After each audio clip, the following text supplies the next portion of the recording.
नमस्कार। एक बार पुनः हाजिर हूँ मैं एक नई पाम की वीडियो के साथ आपके अपने चैनल गो ब्लॉग्स पे।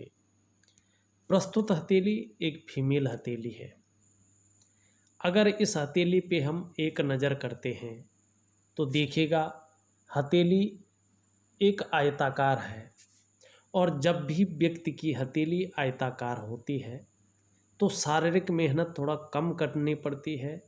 दार्शनिक विचारधारा के होते हैं, बोलने से इन लोगों का बहुत ज़्यादा काम होता है। लेकिन हथेली कहीं ना कहीं चौकोर भी यहाँ पे दिखाई दे रही है, तो बोलने के साथ साथ शारीरिक मेहनत भी आप करेंगे और मेहनती होंगी, ये बात निश्चित है। और जो हथेली का यहाँ पे कलर है एक दिव्यता लिए हुए है, अपने जीवन का पूरा आनंद लेते हुए, पूरा लुत्फ लेते हुए जिएंगी। और जिस तरह से आपकी इंडेक्स फिंगर और आपकी मिडिल फिंगर के जड़ वाले भाग में थोड़ा छेद दिखाई दे रहा है, 35वें वर्ष तक खर्चीला स्वभाव ज़्यादा रहेगा। और उसके बाद का जो जीवन है, धन के महत्व को आप समझ पाएंगे और समृद्धि की ओर बढ़ेंगे। पैसा बचाकर चलना आपका जो है नेचर बन जाएगा। दूसरी अगर हम यहाँ पे बात देखते हैं तो देखिएगा, अगर हथेली में जो हमारा इंडेक्स फिंगर के नीचे का वाला ये भाग होता है, जितनी ज़्यादा ये शनि की तरफ झुकाव ले जाए, माने गुरु पर्वत की को जो झुकाव होगा शनि की तरफ अगर जितना ज़्यादा होगा, उतनी ज़्यादा देर विवाह होने की संभावना यहाँ पे बन जाती है। लड़कियों की अगर बात करें तो मोटा मोटा जो है 26 से 28वें वर्ष के बीच ऐसी जातिका का विवाह हो जाता है। लड़कों का अलग है, लेकिन इसका सिंपल फॉर्मूला इस तरह से है। अब शादी हो जाए तो मन में एक सवाल आता है कि जीवन साथी कैसा होगा, जो हमारा लाइफ पार्टनर है वो कैसा होगा। उसके लिए जो हमारी ये छोटी उंगली है, इस पे बनी इस रेखा को देखने चाहिए। आपकी रेखा बहुत सुंदर छोटी है लेकिन स्पष्ट और सीधी है। यहाँ पे आपका लाइफ पार्टनर बहुत आज्ञाकारी, रिस्पेक्टफुल और केयरफुल रहेगा, बहुत ज़्यादा केयर करने वाला होगा। अब बात आती है जीवन साथी भी ठीक है, लेकिन शादी के बाद जो हमारा जीवन होगा वो कैसा होगा, उसके लिए एक सिंपल फॉर्मूला हस्तरेखा शास्त्र में बताया गया है। आपकी जो ये मिडिल फिंगर है, जिसे हम बीच की उंगली कहते हैं, चाहे आप मेल हैं चाहे फीमेल है, चीज़ एक ही है, लेकिन हथेली अलग तरह से देखनी पड़ती है। आप अगर मेल हैं तो अपनी राइट हैंड को देखें और फीमेल है तो अपने लेफ्ट हैंड को देखें। उसकी जो मिडिल फिंगर है उसके बीचों बीच एक काल्पनिक जो है रेखा खींच लीजिएगा, ठीक बीचों बीच। इस तरह से अगर आपने काल्पनिक रेखा खींच ली, उसके बाद आप जो है अपनी इस तरह से मस्तिष्क रेखा देखें। इसके बाद इस रेखा की काल्पनिक रेखा के बाद आपकी मस्तिष्क रेखा साफ है, बहुत सुथरी है, निश्चित तौर पे विवाह के बाद जीवन काफ़ी उत्तम जाने वाला है। उसके बाद देखिएगा आपकी जीवन की रेखा भी बड़ी स्पष्ट है, बड़ी सुंदर है, बड़ी साफ है, बहुत अच्छी है। जितनी ये साफ सुथरी है उतना ही अच्छा आप लोगों का दाम्पत्य जीवन होगा। और विवाह के बाद ये मैं निश्चित रूप से कह सकता हूँ कि बेहतरीन लाइफ आप लोग लीड करते हैं, आप लोग लीड करेंगे। इसमें आपको चिंता करने की बहुत ज़्यादा ज़रूरत नहीं है। अब मैं जो है थोड़ा सा कोशिश करता हूँ कि आपकी हथेली का पूरा विश्लेषण किया जाए, एक एक चीज़ देखने की इस हथेली में कोशिश की जाए। उससे पहले अपने तमाम दर्शकों से एक रिक्वेस्ट करना चाहूँगा कि यदि अभी तक आपने हमारे चैनल गो ब्लॉग्स को सब्सक्राइब नहीं किया है तो जब ये वीडियो चल रही है इसके नीचे रेड कलर में सब्सक्राइब लिखा होगा, आपको वो बटन दबाना है, साथ में घंटी का आइकन आएगा उसको भी दबाना है, ऑल कर लेना है सबसे पहले, पामिस्ट्री से संबंधित, हस्तरेखा से संबंधित महत्वपूर्ण वीडियो देखने के लिए। देखिएगा, हमारा जो ये गो ब्लॉक्स है ना, इसमें रियल हथेलियों का ही विश्लेषण किया जाता है और प्रत्येक हथेली में चाहे रेखा हो, चाहे ग्रहों की स्थिति हो, अलग अलग होती है। यदि आप पामिस्ट्री में रुचि रखते हैं, यदि आप पामिस्ट्री सीख रहे हैं, तो गो ब्लॉक्स चैनल हर वीडियो आपको एक जानकारी से भरा वीडियो देगा और देता है और सरलतम भाषा में समझाने का कोशिश करता है। यदि आप हमारे चैनल को सब्सक्राइब कर लेते हैं तो आपकी इसमें रुचि भी बढ़ेगी और जब मैं वीडियो अपलोड करूंगा तो उसका नोटिफिकेशन आपको जाएगा। आप अपने समय के अनुसार उसको देख सकते हैं और उसका लाभ ले सकते हैं। कुछ ना कुछ इसमें नया आपको निश्चित रूप से सीखने को, जानने को और देखने को मिलेगा ही मिलेगा। और ये चैनल ऐसा है, इस चैनल को आप पूरा परिवार बैठ के देख सकता है। आपको कहीं पे भी शर्मिंदा होने की, कहीं पे भी झिझकने की ज़रूरत नहीं होगी। ये पारिवारिक चैनल है और ये चैनल जो है कुछ ना कुछ इसमें सीखने को आपको मिलता है। उम्मीद है आप लोगों ने ये वीडियो लाइक कर ली होगी, क्योंकि आपके एक लाइक से ये वीडियो उन लोगों तक पहुंच जाएगी जिनको वास्तव में इस वीडियो की ज़रूरत होती है। इसी आशा और उम्मीद के साथ आगे बढ़ते हैं। देखिएगा, आपकी जो इंडेक्स फिंगर है वो झुक रही है आपकी शनि की उंगली की ओर, जो इशारा कर रही है कि ईश्वर के प्रति भी आप आस्था रखने वाली है। दूसरी, आपका शनि का जो फिंगर है वो झुक रहा है अनामिका की ओर, रिंग फिंगर की ओर। इसे हम रिंग फिंगर कहते हैं, अनामिका कहते हैं। इसकी ओर झुकना थोड़ा इस चीज़ को बता रहा है, शनि फिंगर का रिंग फिंगर की ओर झुकना, कि थोड़ा सा ज़्यादा मेहनत के बाद ही आपको सफलता की प्राप्ति होती है। वहीं आप सबसे छोटी उंगली देखिए, ये भी यही झुक रही है। मानी आपकी हथेली में बाकी उंगलियों का झुकाव अनामिका की ओर है। इसे श्रेष्ठ है माना जाता है, क्योंकि सूर्य पर्वत की ओर झुकाव होगा तो ज़्यादातर आप देखना, चाहे जातिका हो, जातक हो, ऐसे लोगों को यश पाने की चाह बहुत ज़्यादा रहती है। मनी नेम और फेम पाने की चाह बहुत ज़्यादा रहती है, आप में भी है और ये अंत तक बनी रहेगी। समाज में मान प्रतिष्ठा बनी रही, उसकी चाह रखने वाले हैं। और ऐसा जातक निश्चित रूप से अधिकारी होता है, उच्च पदस्थ होता है, यदि वो मेहनत करें, यदि वो सही रास्ते की ओर चले तो श्रेष्ठ और सफल व्यक्ति बनेगा, जातिका बनेगी। इस ओर जो है उंगलियों का झुकाव यहाँ पे इंगित करता हुआ दिखाई दे रहा है। बहुत अच्छा साइन है ये और जीवन में ये साइन तरक्की दिलाता है। दूसरी बात, सूर्य की उंगली अच्छी खासी यहाँ पे लंबी दिखाई दे रही है और जो इंडेक्स फिंगर है उससे काफ़ी लंबी है, लेकिन मिडिल फिंगर से छोटी है। ये भी बहुत अच्छी चीज़ है। ऐसा जातक यशस्वी होता है, यानी फेम पाने वालों में से एक होता है। समाज में मान प्रतिष्ठा और यश पाने वाले होंगे। ऐसे लोगों को सरकार द्वारा भी लाभ की प्राप्ति होती है, यदि व्यक्ति चाहे तो। सफलतम लेडी होंगी, ये फिंगर इंगित करती हुई यहाँ पे दिखाई दे रहा है। और दूसरी बात, अगर हम कहें, हिम्मती स्वभाव बहुत अच्छा है, रिस्क लेने की क्षमता ज़्यादा है, बहुत अच्छे रिस्क लेने की क्षमता यहाँ पे दिखाई दे रही है। लेकिन एक चीज़ का ध्यान रखिएगा, यहाँ पे उंगली में इस पर्व पे एक तिल भी दिखाई दे रहा है, ये गलत है, ये नेगेटिव प्रभाव डाल रहा है। दूसरा, आपका सूर्य यहाँ पे देखें, सूर्य ग्रह की स्थिति तो कमज़ोर होने के साथ साथ इसमें जो रेखाएं, जो चिन्ह बन रहे हैं, उसको भी ये काट रही है।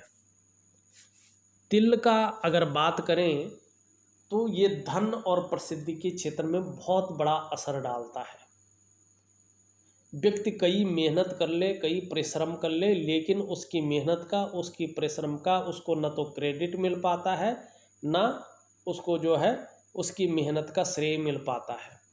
और काम बनते बनते ऐसे लोगों को रह जाते हैं, काम नहीं बनते। एक चीज़ कहते हैं ना, होते होते रह गया, बस होने ही वाला था, वो काम अटक गया, सफलता नहीं मिल पाती है। उसके लिए उपाय करने बहुत ज़रूरी है। आप चाहे ज्योतिष को माने न माने, लेकिन ये अपना असर डालता ही है। दूसरी बात, अगर आपका सूर्य कमज़ोर है तो आपको फैलाव नहीं मिलेगा। आपको, चाहे आप नौकरी करें, चाहे आप आप व्यवसाय करें, विस्तार नहीं हो पाएगा। धन के मामले में भी व्यक्ति कमज़ोर ही रहता है। नेम और फेम पाने के मामले में भी व्यक्ति कमज़ोर ही रहता है। न तो करियर की दिशा में आगे बढ़ पाता है, न वो सही डिसीजन ले पाता है, और न ही व्यक्ति जो है व्यापार के क्षेत्र में आगे बढ़ पाता है। आपको अपना करियर, अपना व्यापार, कुछ भी करना चाहो, अपने जीवन में तरक्की करना है, प्रसिद्धि पाना है, धन पाना है, यशस्वी होना है, तो अपने सूर्य के पर्वत को जो है पुष्ट और सुंदर करना बहुत ज़रूरी है। क्योंकि अगर आप सूर्य को पुष्ट और सुंदर नहीं करेंगे तो जीवन में सफलता नहीं मिल पाएगी।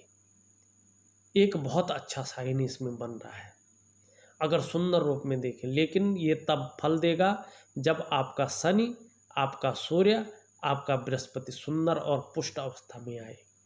यहाँ पे देखोगे एक रेखा है जो हमें गद्दी दिलाने वाली होती है, प्रसिद्धि दिलाने वाली होती है। उसी में एक सुंदर सा जो है त्रिकोण बन रहा है, और सूर्य पर्वत पर त्रिकोण का निशान होना जातक या जातिका को बुद्धिमान बनाता है। ऐसे जातक या जातिका कला के भी पारखी होते हैं और सिद्धहस्त होते हैं। जो आपके मन में एक इच्छा है ना, प्रसिद्धि मिले, कला के क्षेत्र में, अभिनय के क्षेत्र में प्रसिद्धि मिले, ये त्रिकोण उसी की ओर इशारा कर रहा है।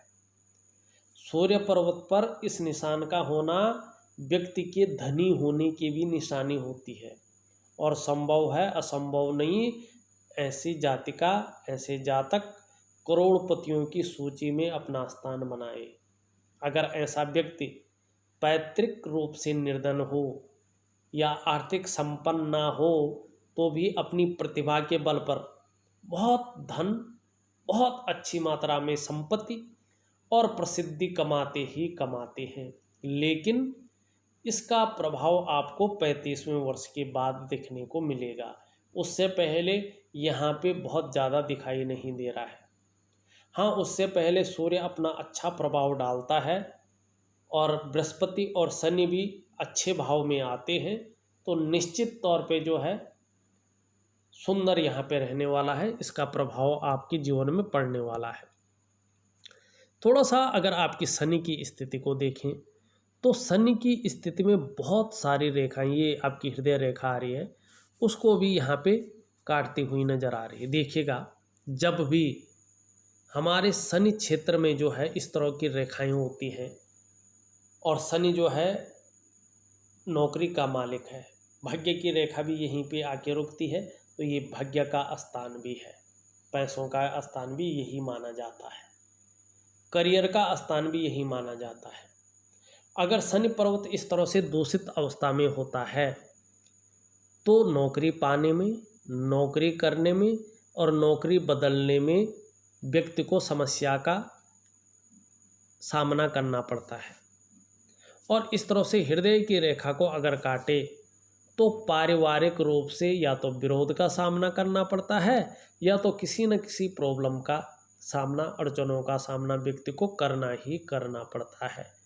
और जब जीवन में ढैया या साढ़े साती आती है, तब इस तरह के निशान बनते हैं जीवन में, और ये ज़्यादा बनते हैं तो व्यक्ति धोखा ज़्यादा खा लेता है, इस्तेमाल ज़्यादा होता है।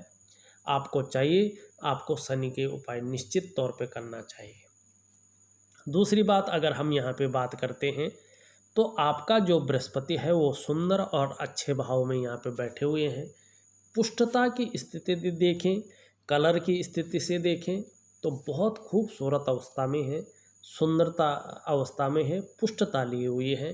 ये जगह अगर सही रूप से कहें तो उभरी हुई है। ऐसी जातिका श्रेष्ठ होती है, स्वयं उन्नति करेंगी, और जो आपसे जुड़ेगा, या आपके संसर्ग में आएगा उसे भी आप उन्नति करने में सहायता प्रदान करेंगी, सहयोगी होंगी, स्वाभिमानी होंगी, विद्वान हैं आप, अपनी क्षेत्र में अच्छी खासी नॉलेज रहेगी और न्यायप्रिय होंगी, अपनी बातों का निर्वहन करने वाले परोपकारी होंगी। देखा जाए तो धार्मिक भावनाएं आप में, ईश्वर के प्रति आस्था यहाँ पे साफ दिखाई दे रहे हैं। और एक चीज़ का ध्यान रखनी, और बृहस्पति इस तरह से सुंदर और पुष्टता लिए हुए हो तो व्यक्ति विद्वान और ज्ञानी होते हैं, अपार मान सम्मान मिलता हुआ यहाँ पे दिखाई दे रहा है, जीवन में बहुत सारा सम्मान मिलता हुआ दिखाई दे रहा है। सड़क के किनारे से लेकर महलों की ऊंचाई तक हर जगह जातक को सम्मान मिलेगा। और बृहस्पति इस तरह से पुष्ट हो तो समस्याएं तो सबके जीवन में आती हैं, परंतु आप समस्याओं से बच जाएंगे। आपका बृहस्पति जिस तरह से सुंदर और पुष्ट अवस्था में है, मैं एक चीज़ आपके लिए ज़रूर कहूँगा, अगर आप गौर करेंगे तो बहुत सफलता आप हासिल करेंगे। आप अगर अपने करियर के रूप में शिक्षा का क्षेत्र जो होता है, एजुकेशन की फील्ड हुई, मेडिकल लाइन हुई, इंजीनियरिंग हुआ और मैनेजमेंट हुआ, इस तरफ अगर ध्यान देते हैं, इस तरफ अगर मेहनत करते हैं तो बहुत बड़ी सफलता आप हासिल करेंगे। और कहीं ना कहीं हो सकता है आप जो है सफल भी निश्चित रूप से होंगे। यहाँ पे एक चीज़ यहाँ पे साफ दिखाई दे रही है।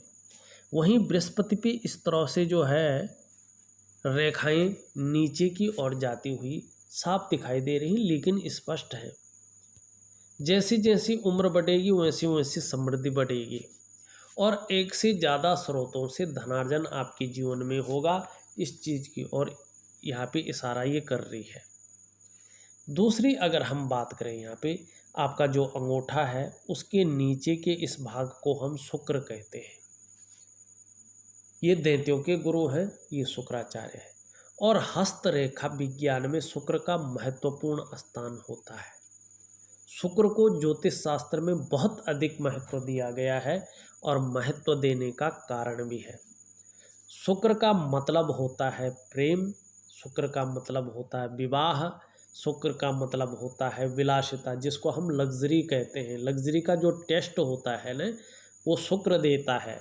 शुक्र का मतलब होता है समृद्धि, व्यक्ति संपन्न होता है, समृद्धिशाली होता है। अगर हथेली में शुक्र इस तरह से सुंदर भी हो, पुष्ट भी हो और खूबसूरत भी हो, जैसे आपकी हथेली में है। शुक्र मतलब होता है वाहन। अगर आपकी हथेली में शुक्र पुष्ट और सुंदर है और आप चाहते हैं तो आपको वाहन का सुख मिलेगा। शुक्र का मतलब होता है सुख, दाम्पत्य जीवन का सुख होता है, शारीरिक सुख होता है, मानसिक सुख होता है, परिवार का सुख होता है, समाज का सुख होता है, करियर का सुख होता है। ये शुक्र देता है अगर इस तरह से पुष्ट और सुंदर हो तो। शुक्र का मतलब होता है कला। व्यक्ति कला के प्रति ज़्यादा आकर्षित होता है और कला के क्षेत्र में बहुत अच्छी प्रसिद्धि पाता है। शुक्र का मतलब होता है नृत्य, जो हम लोग थिएटर करते हैं न, जो हम लोग अभिनय करते हैं, एक्टिंग का काम करते हैं, उससे संबंधित। शुक्र मतलब होता है संगीत, अभिनय, ये जो सारी चीज़ें हैं ये शुक्र से देखी जाती है। शुक्र अगर इस तरह से हो, लेकिन शुक्र के साथ साथ आपको प्रसिद्धि देने वाला, विस्तार करने वाला जो ग्रह है न सूर्य, वो भी पुष्ट होना चाहिए। आपकी हथेली में शुक्र बहुत अच्छा है, इन चीज़ों की ओर आकर्षित आपको कर रहा है और यहाँ पे प्रसिद्धि दिलाता हुआ भी दिखाई दे रहा है। लेकिन आपका सूर्य कमज़ोर है तो आप किसी भी क्षेत्र में मेहनत करें, आपको वो प्रसिद्धि, वो कार्य का विस्तार अभी फ़िलहाल मिलने वाला नहीं है। शुक्र अगर इस तरह से उठा हुआ होता है, आप विज्ञापन, संगीत, कला, सजावट, रेडीमेड कपड़ों के कारोबार या ब्यूटी इंडस्ट्री में अगर करियर बनाएं तो बहुत अच्छी सफलता आपको प्राप्त होगी। लेकिन जिस क्षेत्र में आप जाना चाहते हैं, अगर उस क्षेत्र में भी जाएं तो तभी आपको सफलता मिलेगी जब आपका शनि और आपका सूर्य अच्छी अवस्था में आए तो। अब यहाँ पे एक चीज़ देखिए, शुक्र आपका बहुत सुंदर है, दिव्यता लिए हुए है, निश्चित तौर पे आप भी जो है सुंदर होंगे, सुंदरता आकर्षण आपके अंदर विद्यमान होगा और हर परिस्थिति को हंसते हंसते झेलने की क्षमता आप में है। नई चीज़ों के प्रति रुझान बना हुआ है और देखा जाए सजने संवरने का भी अच्छा खासा शौक आपको है। अपनी पर्सनैलिटी को, अपने व्यक्तित्व को निखार करके रखेंगे और देखा जाए तो भौतिक सुख सुविधाएं भी आने वाले समय में आपको मिलेगी। अगर शुक्र इस तरह से पुष्टतम और सुंदर अवस्था में और भी अच्छी अवस्था में आए तो परिवार का भी सहयोग आपको मिलता रहेगा। जिस तरह से जीवन की रेखा है, जीवन की रेखा सीधा शुक्र को घेरे हुए पीछे की ओर आ रही है। परिवार के प्रति आप भी समर्पण की भावना रखेंगे और परिवार के प्रति जो है समर्पित रहेंगे। मस्तिष्क रेखा देखें तो मस्तिष्क रेखा जैसे जैसी उम्र बढ़ रही है वैसे वैसे आपके स्वतंत्र विचारों को ये दिखाती है। किसी के अंडर में, किसी के कंट्रोल में बहुत ज़्यादा काम नहीं कर पाएंगे। स्वयं के निर्णयों पे चलने वाला आपका व्यक्तित्व है, स्वयं के निर्णयों पे चलेंगे और रिस्पॉन्सिबल भी होंगे, लेकिन कभी कभी ओवर कॉन्फिडेंस की वजह से गलत निर्णय ले सकते हैं और उन गलत निर्णयों के कारण अपने विकास को अवरुद्ध कर सकते हैं। ये आपके हथेली में योग बन रहे हैं तो बड़े सोच समझकर आपको निर्णय लेना पड़ेगा, क्योंकि आपकी जो भाग्य रेखा है, करियर की रेखा है, अचानक ही मस्तिष्क रेखा पे मिल रही है। ये इसी बात का द्योतक मानी जाती है। यहाँ पे देखा जाए आपका निम्न मंगल पुष्ट और सुंदर अवस्था में है। कॉन्फिडेंस लेवल बहुत अच्छा बना हुआ यहाँ पे दिखाई दे रहा है। वहीं पे मंगल पे एक अच्छी चीज़ भी दिखाई दे रही है, एक शानदार रेखा जिसे मंगल की रेखा भी कहते हैं यहाँ पे आती हुई दिख रही है, जो आपकी प्रतिभा को और तीव्र मस्तिष्क शक्ति को यहाँ पे बताती हुई दिखाई दे रही है। और निश्चित ही जीवन काल में दूसरों का सहयोग भी आपको मिलता रहेगा और ईश्वर के प्रति जैसी आपकी आस्था है, भगवान की भी अच्छी कृपा आपके ऊपर बनी रहेगी। मंगल के कारण सोचने और समझने की शक्ति आप में विशेष रूप से मौजूद है। लेकिन एक चीज़ ये दे रहा है, जीवन में यदि एक बार आपने कोई निर्णय ले लिया उसे अंत तक निभाने का सामर्थ्य भी रखते हैं और जिद्दीपन भी आप रखते हैं। जिस चीज़ की जिद्द आपने ठान ली उस जिद्द को पूरा करने के लिए आप कुछ भी कर सकती हैं और आपका जो व्यक्तित्व है अपने आप में अच्छा खासा यहाँ पे प्रभावशाली दिखाई दे रहा है। अगर जीवन रेखा और मस्तिष्क रेखा के ऊपरी भाग को देखें तो प्रारंभिक जीवन थोड़ा संघर्षों से भरा हुआ यहाँ पे दिखाई दे रहा है, लेकिन जैसे जैसे उम्र बढ़ेगी वैसे वैसे आपका संघर्ष खत्म होता हुआ यहाँ पे नज़र आ रहा है। आपका अगर बुध का उंगली देखें तो ये बहुत छोटी है। मनी मैनेजमेंट में, कागज़ों के रख रखाव में और कम्युनिकेशन स्किल्स में ये आपको जो है कमजोरी देती हुई दिखाई दे रही है। बुध का पर्वत यहाँ पे भी देखें तो जिस क्षेत्र में आप जाना चाहते हैं उस क्षेत्र में ये कमजोरी को दिखाता हुआ नजर आ रहा है। यहाँ पे ये क्षेत्र उभरा हुआ है। छोटा काम भी करेंगे तो भी नाम पाने की, फेम पाने की इच्छा बहुत ज़्यादा मन में रहेगी। ऊपरी मंगल आपका बहुत सुंदर है, निडर है, साहसी है, दृढ़ता और संतुलन है और एनर्जेटिक स्वभाव यहाँ पे बना हुआ दिखाई दे रहा है। चंद्रमा आपका बड़ा खूबसूरत है, आप भी बहुत सुंदर होंगी और सुंदर सोच की मालकिन होंगी और सकारात्मक सोच बनी हुई यहाँ पे दिखाई दे रही है। लेकिन यात्रा थोड़ा संघर्षमय रह सकती है, बहुत ज़्यादा यात्राएं जीवन में कर सकती हैं और विदेश जाने के योग भी यहाँ पे साफ तौर पे दिखाई दे रहे हैं। अगर देखा जाए तो मैंने आपकी हथेली का पूरा विश्लेषण करके आपको बता दिया है। साथ में उपाय भेज रहा हूँ, उपाय करने की बहुत ज़्यादा ज़रूरत है, वो ज़रूर करिएगा। लेकिन एक चीज़ ज़रूर कहना चाहूँगा, जो भी निर्णय आप लेंगे, जो भी डिसीजन आप लेंगे, वो अपने परिवार के साथ भी पूछकर ज़रूर ले लीजिएगा। यदि आपने जल्दबाजी में ओवर कॉन्फिडेंस की वजह से कोई निर्णय ले लेंगे तो आप अपने विकास को, अपनी प्रगति को, अपनी डेवलपमेंट को पूरी तरह से रोक लेंगे और अवरुद्ध हो जाएगा, जीवन में पछताना पड़ सकता है। इस वीडियो में बस इतना ही। एक नई वीडियो के साथ पुनः उपस्थित होऊंगा, तब तक के लिए नमस्कार।